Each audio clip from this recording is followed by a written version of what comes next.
My boyfriend's friends pretended to kidnap me for a proposal, but they made it too realistic and brought me to him traumatized. Posted by you/cautious_rabbit. I'm trembling and just created this alt account because my main account has a lot of details about me that would make it easy to trace back. A week ago, my 23F boyfriend, 26M, told me he had a camping trip planned with his friends for Friday, today. He said he would have no service and that he'd see me on Sunday. He messaged me at 5 a.m. this morning and told me they were hitting the road. Around 8 a.m., I went for a run, like I usually do on Fridays. I keep one headphone in while I run because I'm often on a work call. While I was running, I noticed an SUV that kept popping up. In hindsight, it looked just like my boyfriend's childhood friend's car. I sent a message to my sister, telling her to stand by, and I shared my location. Right after sending the message, I looked up, and the SUV was right beside me. Someone jumped out and grabbed me. It happened so fast that I even dropped my phone on the pavement. I was pulled into the car, and I could tell there were at least 2 masked guys in the back before they covered my eyes. In hindsight, they had cartoonish ski masks and black gloves on.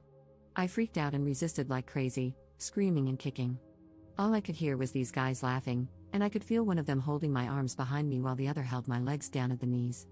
I don't know how long I was in there, but I kept begging them to let me go and crying. I even admit I peed on myself, but I don't think they noticed until we arrived at the house. They pulled me out of the car, and I screamed for help until I was dragged into a house. When the mask covering my head was removed, I was on my knees in front of my boyfriend of 2 years.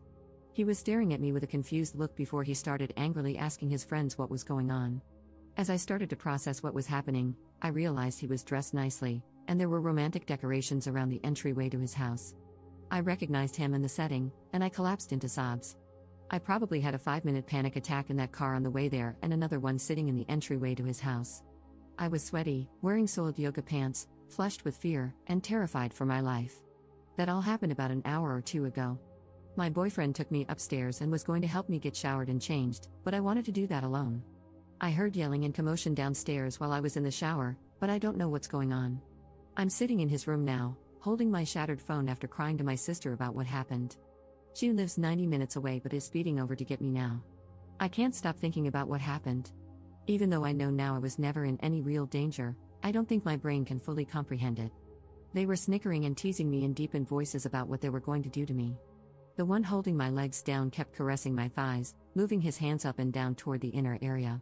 When the car would brake, his face kept falling into my chest. I don't even know who that was. I just know one of them sounded unsure and kept trying to defuse the situation, but I think it was the driver. Edit. My sister arrived. She wants to take me to the police station now. I haven't spoken to my boyfriend yet, but I think there's more to this story than he knows about. I'll have to log off for a while. Thank you for the support in the comments. Edit 2. I'm working with the police now. This is going to be investigated as false imprisonment if I press charges. My sense of time was so warped. From where I was picked up to his house was about 7 to 10 minutes by car, but it felt way longer than that. As for the friends, the driver was his childhood best friend, whom I actually get along with well. He was in tears when he voluntarily arrived at the police station to give a statement. The other 2 were friends from his athletics class, which he started attending a few months ago. It seems like the 2 guys I didn't know wanted in on what was otherwise supposed to be something more innocent. The original plan was for them to pop out of the car in their funny kidnapping attire and hand me a letter explaining that I was being summoned by my boyfriend and that resistance was futile. It seems the plan changed as the 2 new friends wanted to shake me up a bit more and make it feel more real. Edit 3. I've had time to calm down and have had long talks with my sister. We are going to meet up with my I'm not sure yet, boyfriend for dinner tonight. He has been respectful of my requests for space but has been emotional whenever he thinks about what I went through this morning. His best friend contacted me repeatedly, apologizing for allowing it to get that far, but I asked him to stop, and he did. The best friend's fiancé reached out and has been supportive and apologetic, too. I'm astounded by the support I've received here and wish I could thank each of you individually. I've never had anyone other than my sister and boyfriend care for my mental well-being like this. Reddit is a very kind place sometimes. Update 2 weeks later. Hello, I apologize for going MIA. I saw my story posted on r/Bistov Redditor updates, so I finally logged back in. There's a lot I wish I could share with you all, but unfortunately, due to legal consultation, it's best I keep much of it private. In short, I'm healing. My now fiancé proposed to me privately last week. We've had many tough conversations, and his responses to everything reminded me how safe and loved I feel with him. He didn't ask for or endorse that type of plan. I've learned that the two friends I didn't know well were highly influenced by YouTube pranksters and social experiment channels. Also, one of them let us know he is on the spectrum and apologized for his role. I think that's all I can share for now.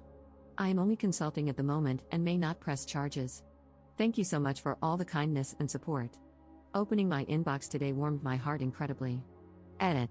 There are a lot of people who disagree with me staying with my fiancé. I'm sorry I couldn't explain in detail how confident I am in him throughout this. Please read carefully before passing judgment, and I'm sorry I couldn't please everyone with my decisions. However, after further reflection, I think pressing charges is the best course of action. Maybe I'm a bit too tender-hearted, but I didn't want the former best friend to face consequences either. That said, it seems he has too. Second update 7 months later. Hello, concerned friends. I'm not sure if anyone still remembers me, but I wanted to give a final update as I close out this year. 2024 was crazy for me. I spent the entire year working on myself in therapy. I developed an obvious trauma response to being in public, especially when men would sneak up behind me or quickly exit cars near me. I also developed a fear that made life tough. I became very afraid of my fiancé's friends. I love and trust my friends and family with all of my being, but I found that I couldn't trust anyone he brought into our life because of a feeling of losing control. Sorry if this is a bit incoherent, I'm not really sure how I feel myself.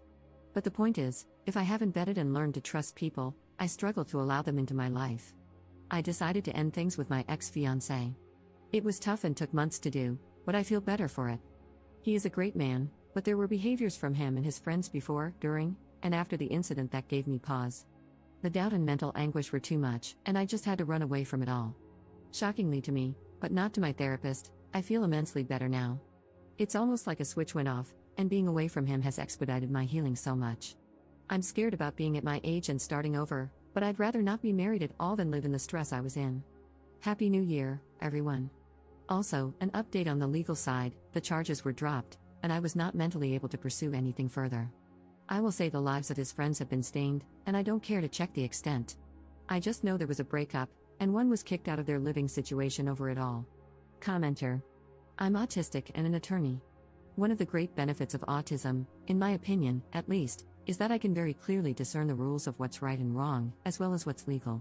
It's one of the reasons I'm on my state bar's ethics committee. We literally have the guidelines and laws written out. It's great, and yes, there are shades of gray and some room for interpretation, but not in this case.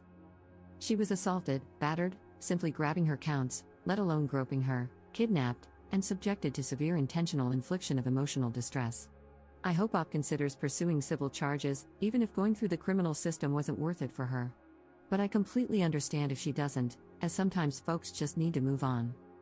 Being autistic doesn't make someone a jerk or prone to committing felonies, and it grinds my gears when people use the spectrum as a defense for shitty behavior.